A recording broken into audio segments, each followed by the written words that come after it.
Hey everybody, welcome back to the channel. This is Big Stevo 101 and this is my newest weekly top 10 list video. For those of you who have been watching, big thank you for being fans. For those of you who are new to my videos, welcome to the club. Quick rundown of what it is I do. I make a weekly top 10 video. It comes out every Friday. It'll involve movies, TV, wrestling, comics, or just whatever comes to mind. You watch it, tell me what you think. Am I right? Am I wrong? Give me suggestions for future weeks. And without further ado, we're going to jump right into this week's topic. Top 10 dumb wrestling gimmicks. Now this doesn't necessarily mean bad gimmicks, just dumb or unintelligent. Things that work sometimes and maybe shouldn't, or some things that are really just bad. Alright, first off, coming in at number 10, we have the New Day. Now the whole New Day story has been about subverting wrestling and embracing its inner goofiness, which I can really get behind. It's definitely an example of how you can make a stupid gimmick very good, and it could even be gold if you give it to the right guys. Now their current incarnation involves giving out pancakes and just being a nuisance. Specifically, they have some kind of problem with Corey Graves that they've played up quite a bit. Throughout their time in WWE, the New Day has had just horrible gimmick after horrible stupid gimmick that they've made work with their natural charisma and talent. I mean, these were former cereal throwing, trombone playing unicorns. They brought an ice cream cart to the ring. Now they just throw pancakes. They could probably throw anything at you and it would still be over. These guys are amazing. Now following that up at number 9, we have the Fashion Police, aka Breezango, and their little sketch show, The Fashion Files. WWE got off to a good start with these guys when they put them together. They were clearly one of the more successful comedy acts of the time, but it's a shame that the creative team kind of bogged them down a little bit. They weren't able to really find their niche, which is a shame. The current gimmick is based around Fashion Files episodes, which used to air weekly on SmackDown. Now they're still available online, I guess. They've kind of fallen off the face of the earth. Now these sketches really displayed Tyler and Fandango's natural charisma, and what brought them to the main roster was that charisma. Unfortunately, the powers that be ran those segments into the ground, sending them week after week after week without any type of conclusion. The unending saga kind of left the team in some sort of purgatory that they've never really recovered from. And it's a shame because these two are top-notch wrestlers with some great goofy Santino-esque charisma. They could be a real fun mid-card act if given a good solid gimmick and a little bit of a push from creative. Coming in at number 8, we have Kairi Sane. The first thing I want to say is Kairi is just the most naturally adorable and lovable person on the NXT roster right now. She's almost Bayley-esque in that way. And she's going to be a top star for WWE going forward once she hits the main roster. She's got tremendous talent, phenomenal wrestler. However, the Pirate Princess moniker is really over the top and borderline cartoonish. Her having the captain's wheel that she spins on the way to the ring is just kind of bizarre. That's not to say it's not charming. In fact, it's one of the things that makes her so likable. And this is another example of how over-the-top and ridiculous gimmicks really work well in the pseudo-indie scene that's NXT. My big fear, though, is that she seems like the type of gimmick or persona that Vince is going to see on the main roster. Say, I don't get it, try and make her like an actual pirate or something dumb. Try and oversimplify it. And Vince doesn't really understand that part of the wrestling industry anymore. It's something that he's kind of lost. And this goofy yet endearing gimmick could easily go the way of being WWE'd into something like main roster Bray, Sammy, Bayley, or Neville. Kairi, stay in NXT. Save yourself. Alright, number 7, the Miztourage. This is the first of the silly or stupid gimmicks that I don't really like very much. The fake entourage of The Miz is poorly booked. They're not that interesting. And I'm supposed to believe they're really credible workers who are protecting Miz and his titles, yet they're constantly shown up in even one-on-two match situations. It's a shame. They're very talented workers, and this alliance really should have elevated them, but instead they're just a nothing tag team with comically bad results when it comes to helping out The Miz. The gimmick shows flashes of reaching its potential, but it still suffers from the inability to really take Bo and Curtis seriously. if they would just invest a little time with these guys, I think this would be kind of funny. And their alliance with The Miz really should have created a solid mid-card faction with a upper mid-carder in The Miz and a really good tag team. As it is, it's more of a, The Miz is really good, and he has two Singh brothers who dress in even uglier clothes than he does. And it's just not a very good joke. It doesn't pay off ever on screen. It's a little disappointing, if I'm being honest. Coming in at number 6, we have Alicia Fox. You'd be forgiven for believing all Alicia does is scream and act like a little child and wear stupid hats. The company seems pretty convinced that that's all she's capable of, despite her being a pretty credible in-ring performer. They've decided to make her whole personality something like a really spoiled, mentally ill child. It doesn't play very well. Alicia should be that solid veteran mid-carder who brings credibility to the young performers and helps them get over. But we can't do that because every time she comes out, everyone gets just frustrated that they're going to have to listen to her scream and be on screen. Her character work is a little erratic, which I guess is the point. But in all honesty, she comes across more like a poor actor than a crazy person. And she's acting way more over the top than your average middle school play. It's way overacted. It's really poorly done. And Alicia reached her absolute most annoying on the build to this year's Survivor Series, where her constant jokes about wearing a captain's hat and being the captain because she had won captaincy of the Survivor Series team was driven so far into the ground, it may be buried deeper than Bray Wyatt at a WrestleMania event.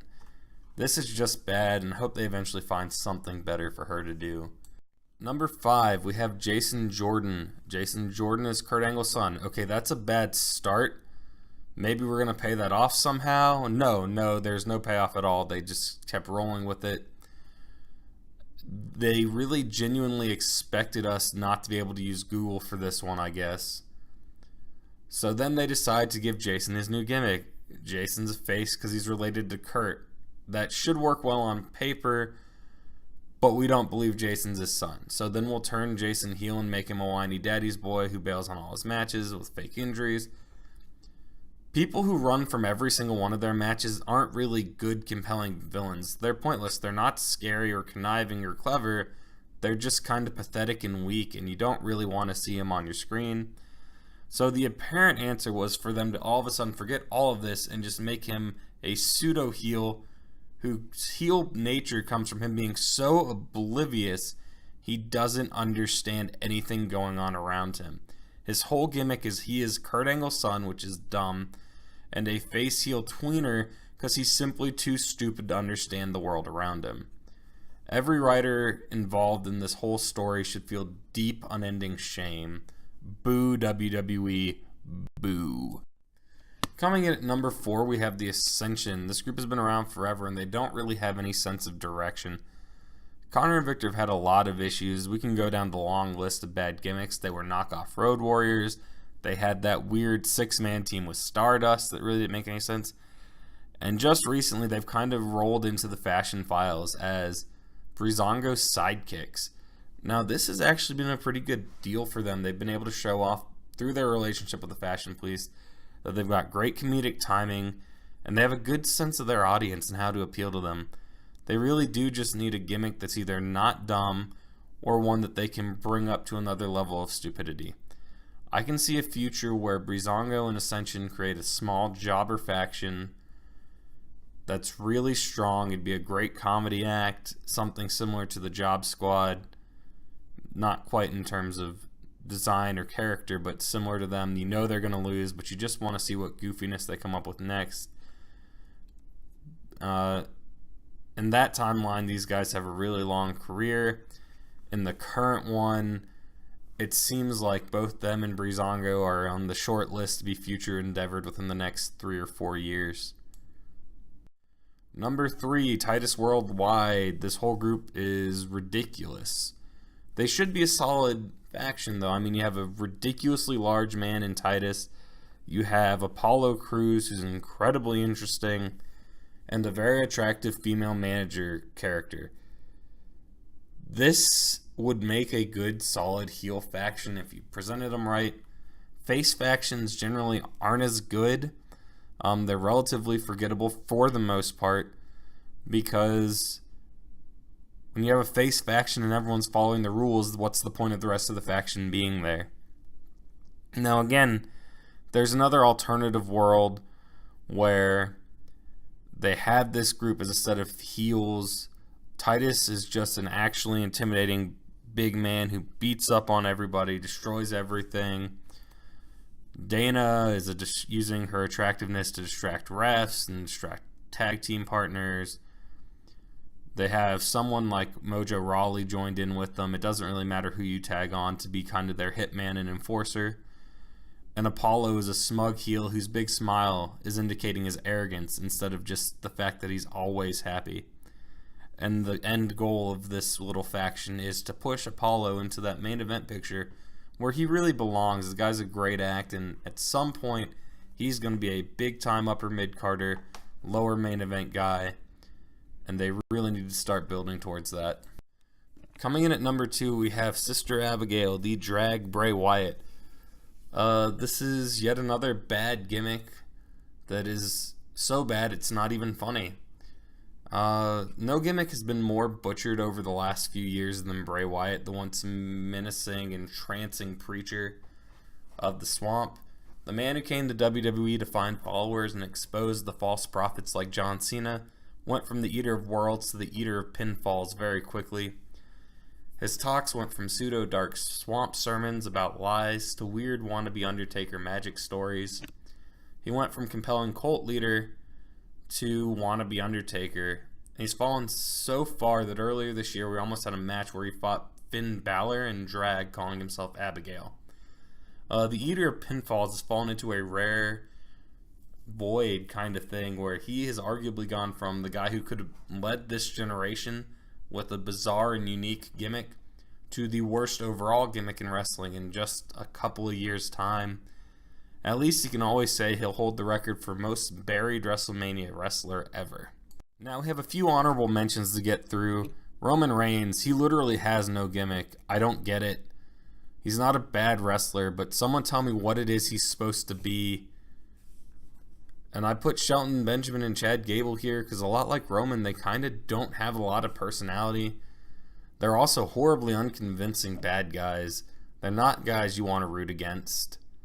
And Chad always looks like he's about to bust out laughing every time he says something mean. And Shelton just looks like he doesn't really want to be there. Then we have the Yep movement, which is funny at times, but the problem I have is this is clearly an attempt to try and suck a few more dollars out of Daniel Bryan, which is both cruel and pathetic at the same time. And finally, we get to the list. The list is the funniest thing in wrestling right now, except Marty Scurll giving Avril Lavigne concerts. So the list is magic enough to the point that no matter how stupid it is, I can't put it on this list because wrestling needs it. And it doesn't need to be really broken down any more than it already is. It's just amazing. Coming in at number 1, we have Woken Matt Hardy. This is an entry that I really enjoy, and even though WWE seemingly tried to kill the character by taking away a lot of his control and making him kind of a weird laughing guy, I think with the recent introduction of House Hardy in the Ultimate Deletion, we have one of the best gimmicks in wrestling. It's a bizarre world of pure wrestling cheese. Delete Chance, King Maxwell, Senor Benjamin, George Washington, it all works in some bizarre way, and the total acceptance of the bizarre is what wrestling kind of needs sometimes. Sometimes you need to subvert expectations and just do something nuts. The Ultimate Deletion of Bray was wonderful. It's got a chance to save both of their careers, really. Bray and Matt really needed that. And I know what you're all wondering is, when is House Hardy going to bring in Brother Rotunda and have Broken Matt and Bray's quest for gold? I would love to see it. You would pay to see it. Everything would be wonderful. Thank you for tuning in. I hope you enjoyed the list, and I hope you let me know down in the comments what it is I did wrong, what I got right. And I hope you all let me know what kind of list you want to see in the future. Also, next week I'm going to start creating a new series. I'm going to try and do every WrestleMania a full breakdown, kind of an ups and downs like you would get from What Culture, but with WrestleManias one by one. I don't know exactly how long those videos will take to make, so at the moment I'm going to promise one for next week, and then I'll let you know the release schedule once I get an idea how long those take. Thank you. Have a good night.